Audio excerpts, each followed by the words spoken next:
Welcome to கல்வி IAS academy YouTube channel. December 20, 2023 Tamil current affairs analysis பார்க்க போகிறோம். எக்ஸாமுக்கு தேவைப்படக்கூடிய முக்கியமான குறிப்புகள் இந்த வீடியோவில் இருக்க போகுது. ஸோ ஃபர்ஸ்ட் நியூஸ் பாருங்கள்.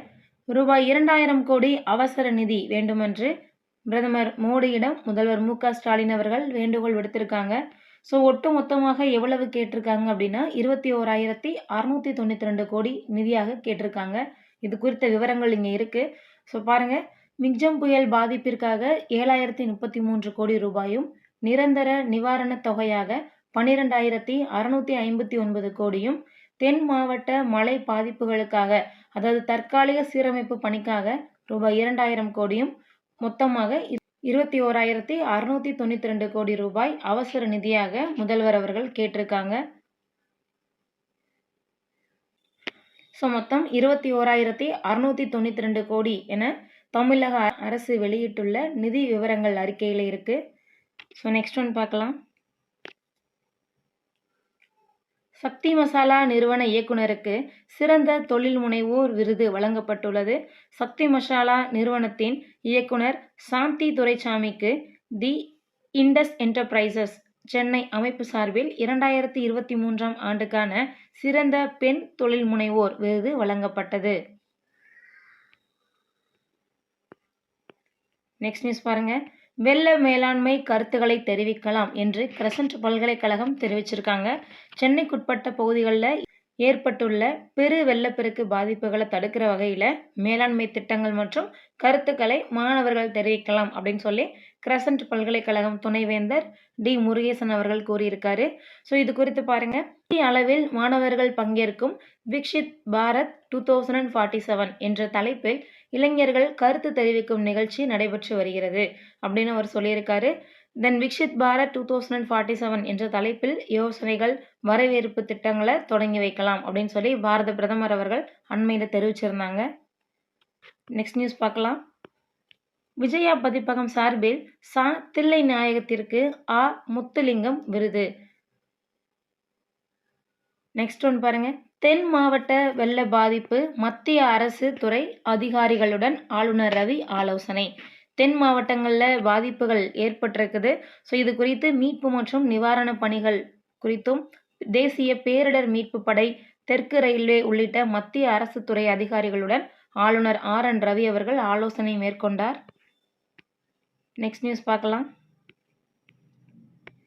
ஸோ இங்கே பார்த்தீங்க அப்படின்னா தொலைநோக்கு நட்புறவு அப்படின்னு ஒரு ஆர்டிக்கிள் கொடுத்துருக்காங்க. இதில் நமக்கு தேவைப்படக்கூடிய விஷயங்கள் இருக்குது. ஸோ நோட் பண்ணி வச்சுருக்காங்க பாருங்கள். குடியரசுத் தலைவர் திரௌபதி முர்முவின் அழைப்பின் பேரில் இந்தியாவிற்கு விஜயம் செய்த ஓமன் சுல்தானுக்கு குடியரசுத் தலைவர் மாளிகையிலும் பிரதமரால் தில்லி ஹைதராபாத் இல்லத்திலும் வரவேற்பு கொடுக்கப்பட்டது. ஸோ அண்மையில் இந்தியாவிற்கு வந்து போன வெளிநாட்டு தலைவர் யார் அப்படின்னு பார்த்தீங்கன்னா அது ஓமன் நாட்டை சார்ந்த சுல்தான் தான். ஸோ இந்த ஓமன் நாட்டிற்கும் இந்தியாவிற்கும் இடையான ரிலேஷன்ஷிப் எப்படி இருக்குது அப்படிங்கிறத குறித்து சொல்லியிருக்காங்க பாருங்கள்.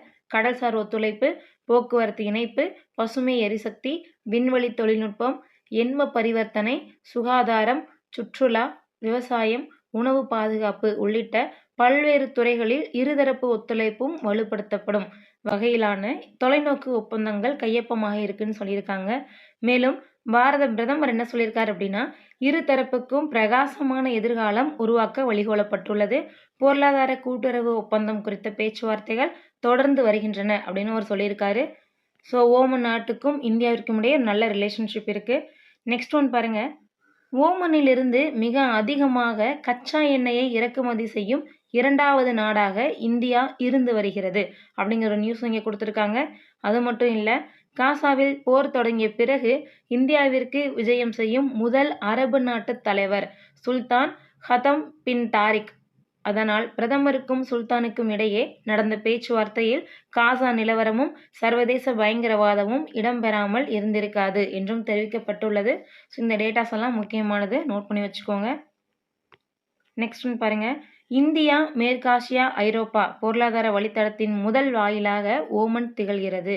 இந்தியாவின் வளைகுடா நாடுகளுடனான தொடர்பையும் மேற்கு ஆசிய கொள்கையையும் நிர்ணயிப்பதில் ஓமனின் பங்கு குறிப்பிடத்தக்கது என்பதால் சுல்தானின் இந்த அரசுமுறை பயணம் முக்கியத்துவம் பெறுகிறது அப்படின்னு சொல்லியிருக்காங்க. ஸோ இந்த டேட்டாஸ் கொஞ்சம் முக்கியமானது தான். நெக்ஸ்ட் ஒன் பார்க்கலாம்.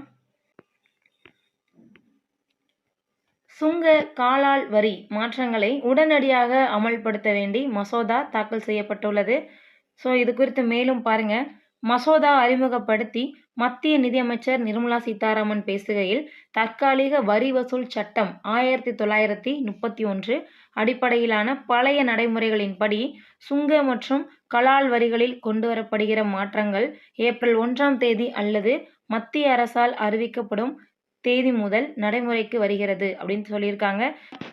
தற்காலிக வரி வசூல் சட்டம் 1931. ஸோ மேலும் நியூஸ் இருக்கு பாருங்க. ஜிஎஸ்டி 2வது திருத்த மசோதா நிறைவேற்றம். சரக்கு மற்றும் சேவை வரி, அதாவது குட்ஸ் அண்ட் சர்வீஸ் டாக்ஸ்னு இங்கிலீஷில் சொல்லுவோம். ஜிஎஸ்டி மேல்முறையீட்டு தீர்ப்பாயங்களின் தலைவர் மற்றும் உறுப்பினர்களின் வயது வரம்பை உயர்த்துவதற்கான திருத்த மசோதா மக்களவையில் நிறைவேறியது. ஸோ விரைந்து தீர்வு காண நாட்டின் 28 மாநிலங்கள் மற்றும் 8 யூனியன் பிரதேசங்களில் ஜிஎஸ்டி மேல்முறையீட்டு தீர்ப்பாயத்தின் 31 அமர்வுகள் அமைக்கப்பட்டன. ஸோ இதன்படி பாருங்க, தலைவர் மற்றும் நீதித்துறை தொழில்நுட்பத்துறை உறுப்பினர்களின் வயது வரம்பு முறையே 70 மற்றும் 67 அதிகரிக்கும் என மத்திய ஜிஎஸ்டி 2வது திருத்த மசோதா மக்களவையில் கடந்த 13ஆம் தேதி தாக்கல் செய்யப்பட்டது. இந்நிலையில் மக்களவையில் குரல் வாக்கெடுப்பு மூலம் இந்த மசோதா நிறைவேற்றப்பட்டது. தலைவர் மற்றும் நீதித்துறைக்கு 70ஆகவும் தொழில்நுட்பத்துறை உறுப்பினர்களுக்கு 67ஆகவும் அதிகரிக்க இருக்கு. இதுதான் இந்த 2வது மசோதால சொல்லியிருக்காங்க.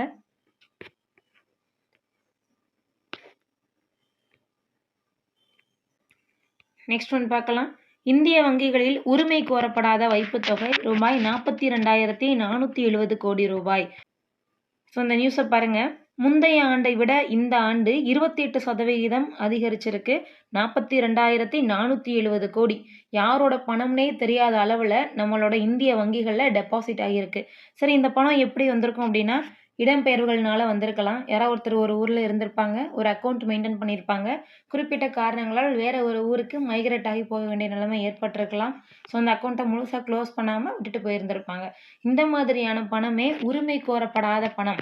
யார் உரிமையாளர் அப்படின்னே தெரியாமல் இந்த பணம் 42,470 கோடி ரூபாய் இந்திய வங்கிகளில் இருக்கு. பார்த்து வச்சுக்கோங்க. நெக்ஸ்ட் பார்க்கலாம். சென்னை கேண்டிடேட்ஸ் செஸ் பவேல் குகேஷ் வெற்றி. சென்னை கேண்டிடேட்ஸ் செஸ் போட்டியில் இந்தியாவின் டி குகேஷ், உக்ரைன் ஜி.எம். பவேல் இல்ஜனோவ் ஆகியோர் 5வது சுற்று ஆட்டங்களில் வெற்றி பெற்றனர். நெக்ஸ்ட் நியூஸ் பாருங்க. சர்வதேச ஹாக்கி சம்மேளனத்தில் 2023ஆம் ஆண்டுக்கான விருதுகளில் சிறந்த வீரர் விருதை இந்தியாவின் மிட்ஃபீல்டர் ஹர்திக் சிங்கும், சிறந்த மகளிர் கோல்கீப்பர் விருதை இந்திய கேப்டன் சவிதாவும் வென்றனர். So 2 award. சிறந்த வீரர் விருது யாருக்கு போயிருக்கு அப்படின்னா, மிட்ஃபீல்டர் ஹர்திக் சிங் அப்படிங்கிறவர் வாங்கியிருக்காரு. சிறந்த மகளிர் கோல்கீப்பர் விருதை யார் வாங்கியிருக்காங்கன்னா, இந்திய கேப்டன் சவிதா அவர்கள் வாங்கியிருக்காங்க. நெக்ஸ்ட் ஒன் பார்க்கலாம். உலக பொருளாதார வளர்ச்சியில் இந்தியா முன்னோடி என்று IMF தெரிவித்துள்ளது. உலக பொருளாதாரத்தில் முக்கிய பங்களிப்பாளராக இந்தியா உருவெடுத்துள்ளதாகவும், வளர்ச்சியில் அதன் பங்கு 16%க்கும் அதிகமாக இருக்கும் எனவும் பன்னாட்டு நிதியம் IMF தெரிவித்துள்ளது.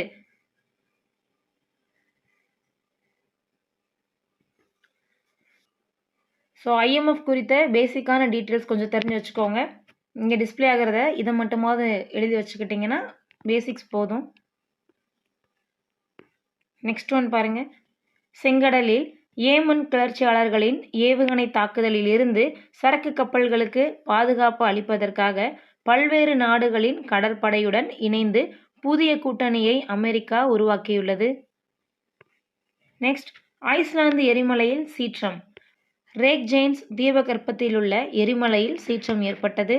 அப்பகுதியில் நில அதிர்வுகள் ஏற்படுவது கடந்த நவம்பரில் கண்டறியப்பட்டது. நெக்ஸ்ட் ஒன் பாருங்க. சீனாவில் நிலநடுக்கம். 127 பேர் உயிரிழப்பு. சீனாவின் வடமேற்கே நள்ளிரவு ஏற்பட்ட சக்தி வாய்ந்த நிலநடுக்கத்தில் 127 பேர் பலியாகினர். 734 பேர் காயமடைந்தனர். சுமார் 20 பேர் மாயமாகினர். $19,200 கோடி தொட்ட சேவைகள் ஏற்றுமதி. நடப்பு நிதியாண்டில் இந்தியாவின் சேவைகள் ஏற்றுமதி இதுவரை $19,197 கோடி தொட்டுள்ளது. நிதியாண்டின் இறுதியில் அது $40,000 கோடி எட்டும் என்று எதிர்பார்க்கப்படுகிறது. ஸோ இதோட இன்னைக்கான கரண்ட் அஃபேர்ஸ் முடிஞ்சிடுச்சு. தேங்க்யூ அண்ட் தேங்க்ஸ் ஃபார் வாட்சிங்.